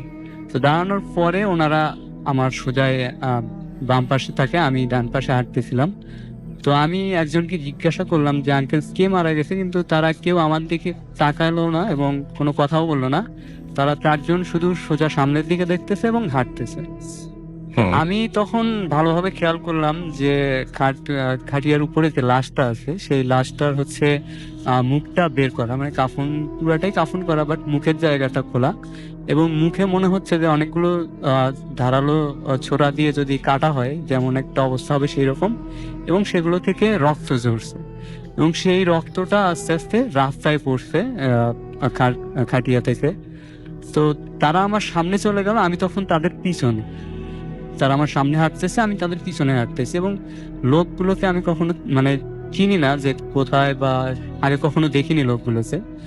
তো আমি পরে জিনিসটা খেয়াল করলাম যে আসলে দেখি তো যে রক্তগুলো যে পড়তেছে এগুলোর কি রাস্তায় কোনো দাগ আছে কিনা। হুম। হুম। তো আমি তখন রাস্তায় দেখলাম যে হ্যাঁ, রক্তগুলো যে পড়তেছে সেই রক্তের দাগগুলো তখনও রাস্তায় আছে। তো আমি চিন্তা করলাম যে অনেক সময় লাশ এইভাবে নিয়ে যাওয়া হয় গ্রাম থেকে গ্রামে, কিন্তু মৃত মানুষ থেকে তো রক্ত এইভাবে বের হওয়ার কোনো কথা না। তো আমার কাছে ফোন ছিল, আমি ফোন বের করলাম, যে ভাবলাম নানির বাসায় ফোন দিই যে কেউ হুম। এসে আমাকে নিয়ে যাও। কিন্তু আমি যখন ফোন বের করলাম তখন ফোনটা একদম অফ ছিল। তো তারপরে আমি অনেক চেষ্টা করলাম ফোনটা অন করার জন্য, কিন্তু ফোনটা অন হচ্ছিল না। এই প্রচন্ড শীতের মধ্যেও আমি অনেক ঘামতেছিলাম। হুম। তো যাই হোক, আমরা ওইভাবেই হাঁটতেছিলাম, হাঁটতে হাঁটতে এর মধ্যে ওনারা কোনো কথা বলেনি কারোর সাথে, পিছনেও তাকায়নি, ওনারাও হাঁটতেছে, আমিও ওনাদের পিছনে পিছনে হাঁটতেছি। তো একটা পর্যায়ে যখন আমরা লোকালয়ের কাছে, মানে বাজারের কাছে চলে আসি, তখন হঠাৎ করে আমার সামনে থেকে পুরা জিনিসটাই আর কি, সরি রাসেল ভাই, আমি একটা জিনিস বলতে ভুলে গেছি। অসুবিধা নেই, আরেকবার বলেন, কোনো সমস্যা নেই। আহ, জি। আমরা যখন একটু দূরে যাই, যাওয়ার পরে দেখি যে খাটিয়ার মধ্যে থেকে যে লাশটা ছিল সেই লাশটা খাটিয়ার মধ্যে আস্তে আস্তে উঠে বসে, এবং উঠে বসে সে আমার দিকে সোজা তাকায়, এবং তার চোখগুলো ছিল একদম রক্তবর্ণের মতো লাল। হুম। হুম। আর হচ্ছে সেই অবস্থাতে তার গাল দিয়ে হচ্ছে রক্তগুলো বের হয়ে পড়তেছিল আর কি। হুম। হুম। তো এরপরে আর কি লোকালয়ের কাছে আসার সাথে সাথেই তারা আমার সামনে থেকে একদম মিলিয়ে যায়। হুম। তো আমি বাজারে আসার পরে বাসায় মানে নিজে ফোন বের করে দেখি হ্যাঁ, ফোনটা অন আছে। জি। তো আমি বাসায় ফোন দেই, দিয়ে আমাকে বলি নিয়ে যাওয়ার জন্য। তো আমাকে যখন বাসায় নিয়ে যাওয়া হয়, তো তখন আমি সবার সাথে এই ঘটনাটা শেয়ার করি যে আজকে আমার সাথে এরকম একটা ঘটনা হয়েছে। তো তখন আম্মু আমাকে বলে যে ওনার যখন নতুন বিয়ে হয়, বিয়ের পরে উনি জিন দ্বারা পজেসড হয়েছিলেন একবার। তো আমার দাদা অবশ্য জিন চালাইতে পারতেন, তো তিনি আম্মুকে ওই জিন থেকে মুক্ত করেন, কিন্তু এতদিন আম্মু আর কখনো ওনাকে দেখেনি, মানে ওই জিনটাকে। হুম, আম্মুর যে জিনিসটা হয়তো ওনাকে যখন জিনে পজেস্ট করতো তখন উনি দেখতেন যে নদী দিয়ে একটা লাশ ভেসে যাচ্ছে এবং লাশটার ওই মুখটা বের করা এবং সেই মুখ থেকে রক্ত পড়তেছে, এরকম একটা জিনিস দেখতেন। অথবা হুম। কোনো রাস্তা দিয়ে হেঁটে যাচ্ছেন, তখন দেখতেন রাস্তার পাশে কাফন করা ওই লাশটা এবং মুখ থেকে রক্ত পড়তেছে। এটা শুধু আম্মুই দেখতেন, জি। আর কেউ দেখতেন না। তো আমি আগে এই ঘটনাটা জানতাম না, আমি শেয়ার করার পরে আম্মু আমাকে বলে যে হ্যাঁ আমার সাথে এরকম ঘটনা ছিল, আমার এটা কখনো বলা হয়নি তাও। তো এরপরে আর কি আমি প্রচন্ড ভয় পাই এই ব্যাপারটা নিয়ে, আমাকে বাড়ি থেকে বেরোনো নিষেধ করে দেয়। তো এর কিছুদিন পরে, প্রায় 15-20 দিন পরে, আমি আমার কাজিনদের সাথে বাজারে যাই। তো বাজার থেকে আবার আস্তে আস্তে রাত 11টার মতো বেজে যায়। তো আমরা তখন 3জন ছিলাম, একসাথে আসতেছিলাম। তো ওখানে আরো একটা পুরাতন কবরস্থান ছিল নানির বাসায়। তো ওই জঙ্গল টাইপের ছিল, অনেক বাঁশঝাড় ছিল, ওর ভিতর দিয়ে যখন আমরা আসতেছিলাম হঠাৎ আমার ছোট একটা মামাতো ভাই ছিল, ও বলতেছিল যে ভাইয়া দেখো আমাদের পিছনে কেউ একজন হাঁটতেছে। তো আমরা 3জনই একসাথে পিছনের দিকে তাকাই এবং দেখি যে একটা লোক হাঁটতেছে আমাদের পিছন পিছন। তার পুরো শরীরটা কালো একটা চাদর দিয়ে ঢাকা এবং তার পাশে একটা বড় একটা কুকুর ছিল এবং কুকুরটাও কালো কালারের ছিল, পুরা কালো কালারের। তো এখন আমি প্রথমে চিন্তা করলাম যে গ্রামের কেউ হবে হয়তো। তো আমি ওনাকে ডাক দিলাম যে কে আপনি, এত রাতে কি করেন এখানে? তো উনি আমার কথা না শুনে, মানে শোনার পরেই উনি ওই কবরস্থানের ভিতরের দিকে হাঁটা শুরু করলো, বাঁশঝাড়ের ভিতর দিয়ে। তো আমি চিন্তা করলাম কি ব্যাপার, আমি লোকটাকে জিজ্ঞাসা করলাম যে কে, সে আবার আমাদের কথা শুনে কবরস্থানের ওই দিকে যাচ্ছে কেন, জঙ্গলের দিকে। তো আমরা 3জনও তখন কি করলাম, ওই লোকটার পিছনে হাঁটা শুরু করলাম।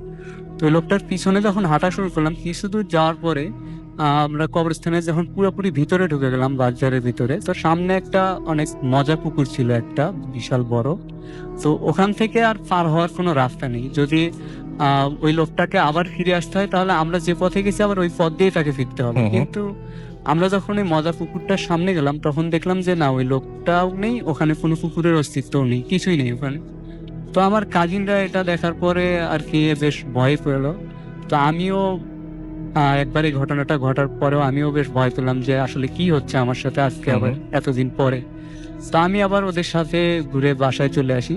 এরপরে কিছুদিন পরে আবার আমি আমার এক কাজিনের সঙ্গে এক জায়গা থেকে আসতেছিলাম, তখন বাইকে ছিলাম, তখনও রাত প্রায় 11টা-12টা এরকম একটা সময় ছিল, মধ্যরাতের দিকে। তো আমার কাজিন আমাকে বলতেছিল যে আচ্ছা আমরা কি একই রাস্তায় বারবার বাইক চালাচ্ছি নাকি? তা আমি বললাম যে না ভাই, আমরা তো একই রাস্তায় বাইক চালাচ্ছি না। তো বলতেছে আচ্ছা দেখ, তো বাম পাশে একটা লোককে আমি মনে হচ্ছে যে 5 মিনিট পর পর লোকটাকে আমি ক্রস করে যাচ্ছি। তো আমি বাম পাশে যখন তাকালাম দেখলাম যে প্রথমবার আমরা আমি যে লোকটাকে দেখেছিলাম কালো কুকুর সহ সেই লোকটা। তো আমরা আবার 5-6 মিনিট পরে আবার দেখতেছি যে রাস্তার বাম পাশে আবার ওই লোকটা দাঁড়ায় আছে কুকুর সহ। তো আমি জি। তখন ভাইয়াকে কিছু বলিনি। তো আমরা বাড়িতে আসার পরে আমি আব্বু আম্মুকে আবার ঘটনাটা শেয়ার করলাম যে এখন এইরকম সমস্যা আমার হচ্ছে, আগের সমস্যাটা নেই, বাট এই সমস্যাটা আমার সাথে হচ্ছে। তো তখন তারা আমাকে একটা হুজুরের কাছে নিয়ে যায়। তো হুজুরের কাছে যাওয়ার পরে ওনাকে আমি সব ঘটনাগুলো শেয়ার করি। তো উনি তখন বলে যে আমার দাদার সাথে একটা জিন ছিল, আমি যাকে এখন দেখি কুকুর সহ, সেই জিনটা আসলে সেই দাদার সাথে থাকা জিনটাই। উনি অনেক ভালো জিন, আমাকে প্রোটেক্ট করার জন্যই আর কি আমি যখন রাত্রে বের হই তখন ওনাকে দেখতে পাই। তো হুজুর আমাকে বলে দেয় যে কখনো ওনার সাথে কথা বলতে ট্রাই করবা না, আর ওনার কাছেও যাইতে ট্রাই করবা না। তো এখনো ভাই আমি মাঝে মাঝে রাত্রে একা বের হইলে ওনাকে দেখি। তো এই ছিল আমার গল্প। Thank you so much. Hello Rasel ভাই, আশা করি ভালো আছেন। আমি রিফাত বসুন্ধরা থেকে বলছি। তো আমি কলকাতার কয়েকটা ঘটনা আজকে লিসনার্সদের সাথে শেয়ার করতে চাই। তো ঘটনাগুলো আমার এক বন্ধুর মুখ থেকে শোনা, সিজার মুখ থেকে শোনা। আর ঘটনাগুলো বেশিরভাগই সিজার মায়ের ঘটনা, আর 2-1টা ঘটনা ওর সাথে ঘটেছে। তো আমি সরাসরি ঘটনায় চলে যাচ্ছি। প্রথম যে ঘটনাটা সেটা হচ্ছে আজ থেকে প্রায় 24-25 বছর আগের ঘটনা। সিজার মা তখন প্রেগনেন্ট। তো সিজার জন্মের আগে আর কি। তো আন্টি তখন প্রেগনেন্ট ছিলেন। উনি কলকাতা মেডিকেল কলেজে ভর্তি ছিলেন ডেলিভারির জন্য। তো কলকাতা মেডিকেল কলেজ অনেক দিনের পুরনো একটা হসপিটাল, অনেক অনেক পুরনো, ওই ব্রিটিশ আমল থেকে যখন ফার্স্ট কলকাতা শহর স্টার্ট হয়েছে তখনের একটা হসপিটাল, অনেক এনশিয়েন্ট এবং অনেক পুরনো একটা কমপ্লেক্স। তো ওখানে আন্টি যে কেবিনটাতে ছিলেন ওখান থেকে টয়লেটটা বেশ দূরে ছিল। তো ওখানে যে আয়া মাসিরা আছেন ওনারা আন্টিকে বলে রেখেছিলেন যে যখন টয়লেটে যাওয়ার দরকার পড়বে উনি যেন রাতের বেলা আয়া মাসিদেরকে ডেকে ওনাদের কাউকে একজনকে নিয়ে তারপর টয়লেটে যায়। কিন্তু একদিন রাতে আন্টি টয়লেট পেলো, আর আন্টি কি করলেন, আন্টি আর আয়া মাসিদেরকে ডাকলেন না, আন্টি সরাসরি নিজেই চলে গেলেন একা একা। হেঁটে হেঁটে আস্তে আস্তে হেঁটে হেঁটে উনি টয়লেটের সামনে চলে গেলেন। তো উনি যখন টয়লেটে ঢুকছেন তখন দেখলেন যে আরো 20-25 জন মহিলা টয়লেটে ঢুকছে। তো উনি প্রথমে একটু ভয় ভয় পাচ্ছিলেন যে একা একা টয়লেটে যাচ্ছে, কিন্তু উনি যখন ওখানে যেয়ে দেখলেন যে আরো 15-20 জন মহিলা ঢুকছে টয়লেটে তখন উনি মনে একটু সাহস পেলেন। ঠিক আছে, তো উনি ঢুকলেন টয়লেটে, যে ঢুকে দেখলেন যে ওই মহিলাগুলো টয়লেটের যে অনেকগুলো স্টল থাকে না, একটা টয়লেটের ভিতরে তো অনেকগুলো ডিফারেন্ট স্টলস থাকে, তো উনার ওই মহিলাগুলো সবগুলো স্টলে ঢুকে গেছে এবং ওনার জন্য আর জায়গা নেই, উনি ঢুকতে পারলেন না। ফাইন। তো এখানে একটা কনফিউশন আছে যেটা আমি আন্টিকে জিজ্ঞেস করেছিলাম, ফিজাও জিজ্ঞেস করেছিল যে ওখানে কয়টা স্টল ছিল, যে 15-20 জন ঢুকেছে তার মানে এতগুলো স্টল কি ছিল? তো আন্টি বললেন 15-20 জনের 5-6টা স্টল ছিল, তারপর আলাদা জায়গা ছিল আর গোসল করার জন্য আলাদা জায়গা ছিল। সো আন্টির মাথায় তখন এই জিনিসটা আসেনি যে 15-20 জন কোথায় গেল। যাই হোক, তো ওনারা সবাই ঢুকে গেলেন। তো আন্টি বাইরে দাঁড়িয়ে ওয়েট করছেন। তো আন্টি বললেন যে ঠিক আছে, আপনারা যখন বেরোবেন তখন আমি ঢুকবো, ওনাদেরকে বললেন। তো ওরা ভিতর থেকে সমস্বরে সবাই একসাথে 15-20 জন মহিলা সমস্বরে বললো হুম হুম এরকম। ঠিক আছে, আন্টি তখনও ওয়েট করছে। তারপর আরেকটু পরে যখন ওরা বেরোচ্ছেই না, 8-10 মিনিট হয়ে গেছে, ভিতর থেকে কলে পানি পড়ার শব্দ আসছে কিন্তু ওরা বেরোচ্ছে না। তখন আন্টি বলল যে আপনারা কি আছেন, বের হবেন আপনারা? তখন বলল আপনারা কি আছেন, আপনারা কি একটু বের হবেন তাড়াতাড়ি, আমার একটু যেতে হবে। আবার সমস্যরে সবাই বলল হুম হুম এরকম। তো তারপর আন্টি ওয়েট করছেন, বের হচ্ছে না। তারপর একটা সময় কলে পানি পড়ার শব্দ বন্ধ হয়ে গেছে, তাও বের হচ্ছে না। তারপর আন্টি আবার জিজ্ঞেস করলেন যে আপনারা কি আছেন, আর কোনো সারা শব্দ নেই। তারপর আন্টি যে একটু কনফিউজড হয়ে গেলেন যে কোথায় গেল ওরা। তো আন্টি যে একটা একটা করে স্টল, একদম কর্নারের স্টলটা দেখলেন আন্টি যে একটু ভেজানো, মানে আগে পুরাটা বন্ধ ছিল কিন্তু এখন উনি দেখছেন যেন একটু ভেজানো। তো উনি কি করলেন, উনি যে টান দিয়ে খুলে ফেললেন, খুলে দেখেন যে না কেউ নেই। তারপর উনি আস্তে আস্তে সবগুলো স্টল দেখলেন ভেজানো, সবগুলো স্টল একটা একটা করে খুলে খুলে দেখলেন যে না একটার ভিতরেও কেউ নেই। তখন উনি প্রচন্ড ভয় পেয়ে গেলেন। উনি তাড়াতাড়ি দৌড়ে কোনো মতে ওনার কেবিনে আসলেন, এসে হাঁপাতে হাঁপাতে তারপর আয়া মাসিকে বললেন সব ঘটনা। আয়া মাসি শুনে খুব রেগে গেলেন যে আপনাকে আমি বারবার বলেছি আপনি প্রেগনেন্ট মহিলা, তার উপরে রাতের বেলা হসপিটালে আপনি একা একা ওই জায়গায় যাবেন না, আপনি কেন একা একা গেলেন? এতদিনের পুরনো হসপিটাল, কত কিছুই থাকতে পারে আর আছেও, এজন্যই আমি আপনাকে বারবার সতর্ক করেছি, আপনি তাও কেন গেলেন? তো এই ছিল একটা কাহিনী রাসেল ভাই। আর আন্টির সাথে আরো অনেকগুলো ডিফারেন্ট স্টোরিজ আছে। আরেকটা হচ্ছে আন্টির ছোটবেলার কাহিনী। ছোটবেলা বলতে আন্টির বয়স তখন তরুণী আর কি, উনি 17-18 বছরের তরুণী। তো আন্টির যে বাবা ছিলেন ওনার একটা শখ ছিল, যে শখ বা অভ্যেস বলেন, যে সবসময় উনি রাত্রে 2টা-3টার দিকে ঘুম থেকে উঠে চা বানিয়ে খেতেন। তা আন্টি যেহেতু বাবার অনেক আদরের মেয়ে ছিলেন, তো উনিও তখন 2টা-3টায় রাত বাবার সাথে উঠে যেতেন, উঠে বাবাকে হেল্প করতেন চা বানানোতে, আর উনিও বাবার সাথে চা খেতেন। তো একদিন হয়েছে কি, উনি উঠেছেন বাবার সাথে, তো চা বানানো হয়ে গেছে, তো আন্টি চিনি আনতে গেছেন চায়ের জন্য কিচেন থেকে। চিনি নিয়ে আসার সময় ওনার হাত থেকে চিনিটা পড়ে গেছে যখন, তো আন্টির বাবা বললেন যে এটা যেহেতু পড়ে গেছে মা, তুমি এটা ইউজ করার দরকার নেই, তুমি এটা ফেলে দিয়ে আসো। তো ওনাদের বাড়ি যেহেতু ছিল সেন্ট্রাল কলকাতায়, তো আগের দিনের যে বনেদি বাড়িগুলো থাকে না, তো ওগুলো বাড়ির সামনে বেশ কিছুটা জায়গা থাকে, বাউন্ডারির ভেতরে উঠোন টাইপের থাকে, আর উঠোনের একটা কর্নারে থাকে জঞ্জাল ফেলার জায়গা। তো আন্টি চিনিটা উঠিয়ে নিয়ে একটা ইয়েতে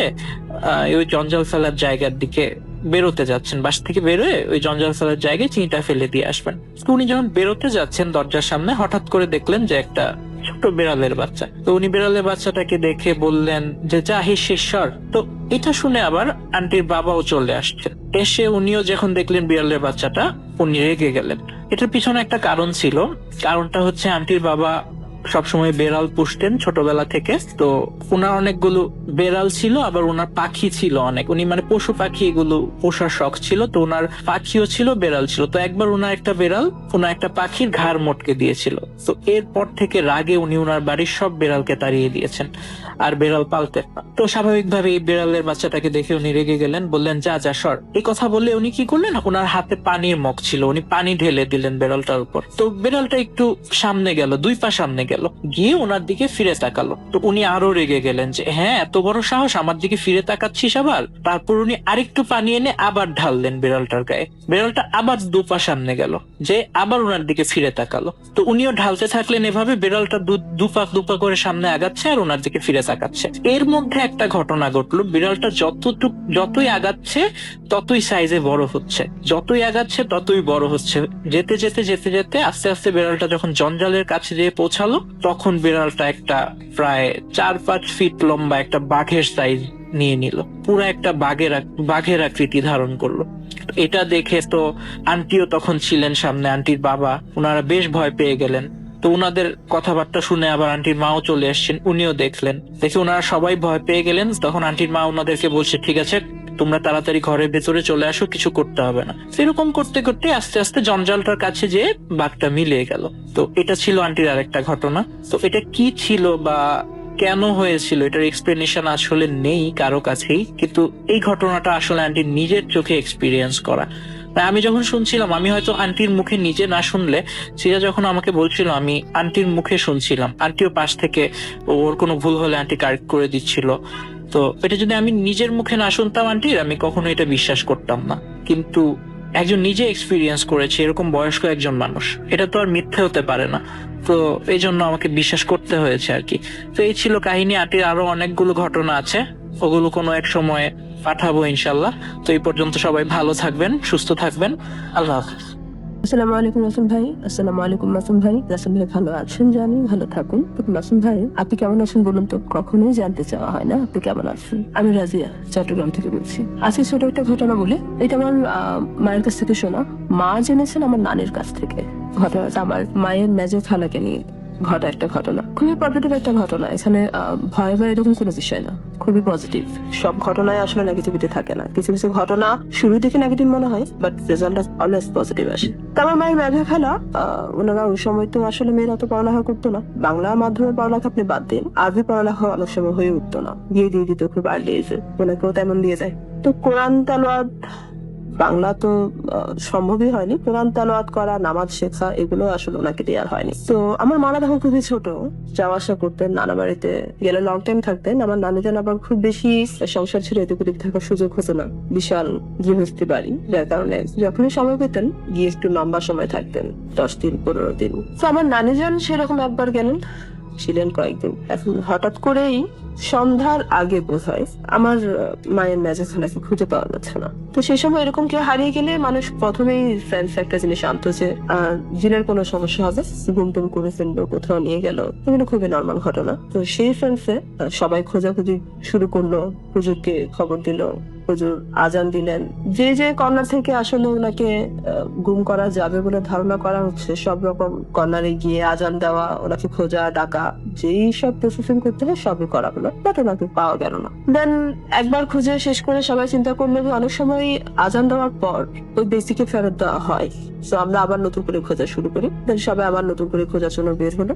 এত জায়গায় খুঁজে ওনাকে পাওয়া গেল না। ফাইনাল ওনাকে পাওয়া গেল সেখানে যেখানে ওনাকে যেতে দেখেছিলেন কেউ, অর্থাৎ সন্ধ্যার আগে একজন ওনাকে ওয়াশরুমে ঢুকতে দেখেছিল। ওয়াশরুমে একবার না 1000 বার দেখা হয়ে গেছে, বাট তখন পাওয়া যায়নি। এখন ফাইনাল একজন বললো যে ওয়াশরুমটা আর বাকি রাখবো কেন, এত জায়গায় দেখলাম, ওয়াশরুমটা আবার দেখতে না। তো অনেক অনীহা প্রকাশ করলো যে না, দরকার নেই, অনেকবার দেখলাম। তারপরে গেল এবং ওনার ওখানে পেল। উনি একদম দাঁড়ানো অবস্থায় ছিলেন, মনে হচ্ছেন দাঁড়িয়ে ঘুমাচ্ছেন, এমন একটা সিচুয়েশন। দেন ওনাকে গিয়ে ধরার সাথে সাথে পড়ে গেল। তো আমার মায়ের মেজো খালার হাজবেন্ড ওনাকে ওখান থেকে নিয়ে এলেন, কোলে করে নিয়ে এনে বিছানায় শুয়ে দিলেন।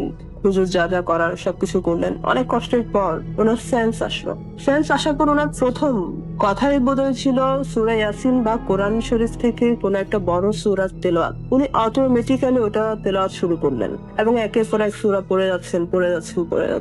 অথচ উনি কিন্তু আরবি শিক্ষা সুযোগ উনি পাননি, এন্ড কিছুই উনি জানতেন না। নামাজ কালাম দূরের কথা, ছোট একটা সূরা ওনার দ্বারা পড়া সম্ভব হতো না, সেই উনি কোরআন শরীফের সবচেয়ে বড় বড় সূরাগুলো একের পর এক তেলাওয়াত করে যাচ্ছেন নিখুঁত সুরে।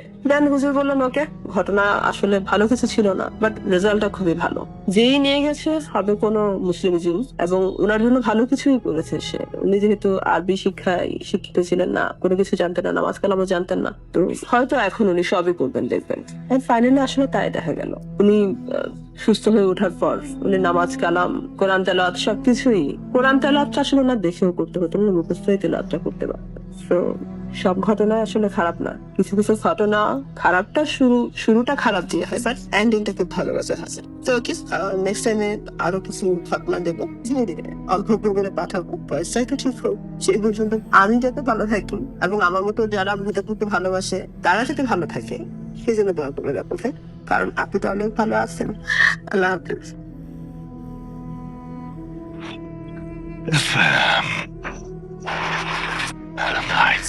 Comes alive. বিশ্বাস করা না করাটা আপনার ব্যাপার।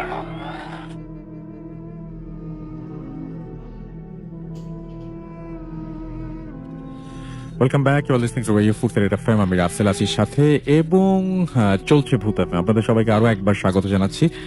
আর সেই সাথে বলবো যে আমরা যদি সত্যি ভূত এফএম শেষ করি এই মাসের শেষে, তাহলে আমাদের সেই লাস্ট এপিসোডের জন্য আপনাদের সেরা ঘটনাগুলো পাঠিয়ে দিন। আমাদের ইমেল অ্যাড্রেস হচ্ছে bhutfm@radiofurti.fm, which is bhutfm@radioFort.fm। আপনার নাম, ঠিকানা এবং ফোন নাম্বার সহ আপনার জীবনে ঘটে যাওয়া বা আপনার জানা সেরা ঘটনা লিখে পাঠিয়ে দিন আমাদের কাছে। ঘটনা শুরুতে অবশ্যই উল্লেখ করুন যে ঘটনাটি আপনি স্টুডিওতে এসে শেয়ার করতে চান, নাকি আপনি চান আপনার ঘটনা আমরা পড়ে শোনাই। যারা দেশের বাইরে রয়েছেন তারা সরাসরি অডিও ক্লিপ পাঠাতে পারেন বা লিখেও পাঠাতে পারেন। It's up to you.